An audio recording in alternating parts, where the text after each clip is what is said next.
अस्सलाम वालेकुम नाज़रीन। मैं रात को पानी पीने के लिए उठा तो भाई और भाभी के कमरे से आवाज़ें आ रही थी। मैंने खिड़की से झांका तो भाई और भाभी इस वक्त अपने काम में मसरूफ थे। जब मैंने देखा तो मेरे जिस्म में एक अजीब सी हलचल होने लगी। मेरा भी दिल कर रहा था कि मैं भी अब किसी के साथ ऐसा खेल खेलूं। मैं अब अपने कमरे में वापस आ गई थी। यहाँ पर मेरा छोटा भाई सो रहा था। मेरी उम्र तकरीबन 22 साल हो चुकी थी। मैं मुकम्मल तौर पर जवान थी और मेरा दिल बहुत ज़्यादा ख़राब हो रहा था। मैं अपने भाई के पास आ गई थी और हमारा बेड एक ही था। मैं अब इसके बेड पर सोने लगी और इसके बाद मैंने मोबाइल पर मूवी लगा दी।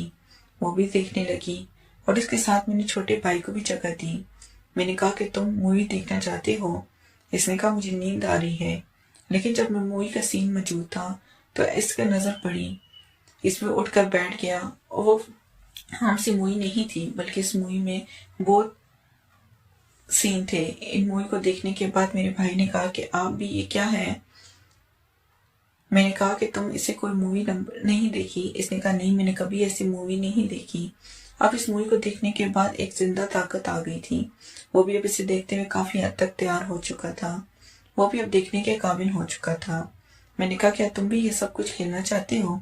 इसने कहा हाँ, मैं भी चाहता हूँ कि कोई मेरे साथ भी ऐसे खेले। अब ये खेल मेरे बहुत आसान हो चुका था। मुझे पहले डर था लेकिन अब इरफान मेरा साथ दे रहा था। इरफान मेरा छोटा भाई था। अब शायद ये मेरी पहली और एक खूबसूरत हसीन रात थी।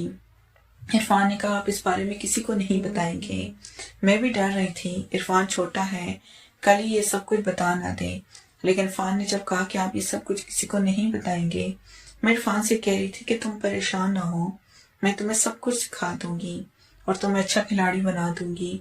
लेकिन तुम में आगे इन तमाम चीज़ों की ज़रूरत पड़ेगी। मैं तो खुद इरफान की दीवानी हो चुकी थी। मुझे भी इससे मोहब्बत होने लगी थी क्योंकि अब यहाँ और कोई भी नहीं था। हम अक्सर यहाँ अकेले होते थे। मेरे लिए तो अब ये सब कुछ बहुत ज़्यादा आसान हो चुका था।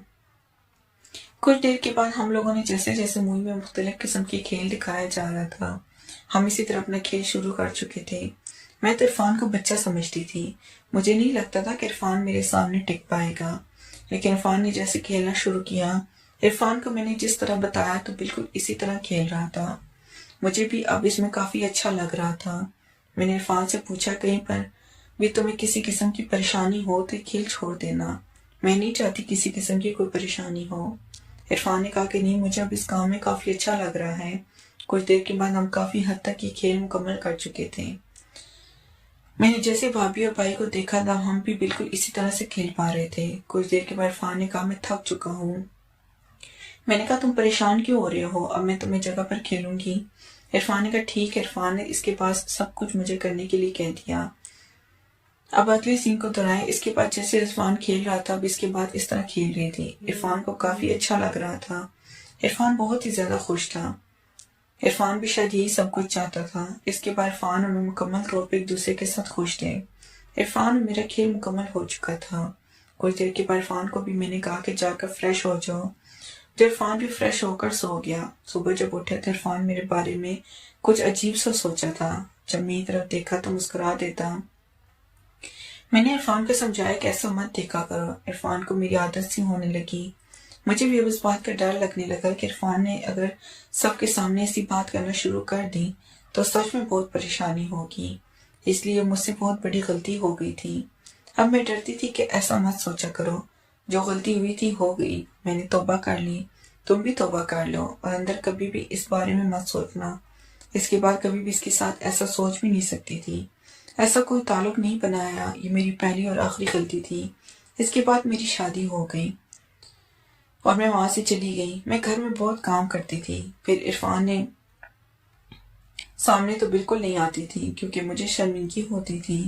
मेरी कहानी नेक्स्ट पार्ट के लिए चैनल को लाजमी सब्सक्राइब करें। शुक्रिया।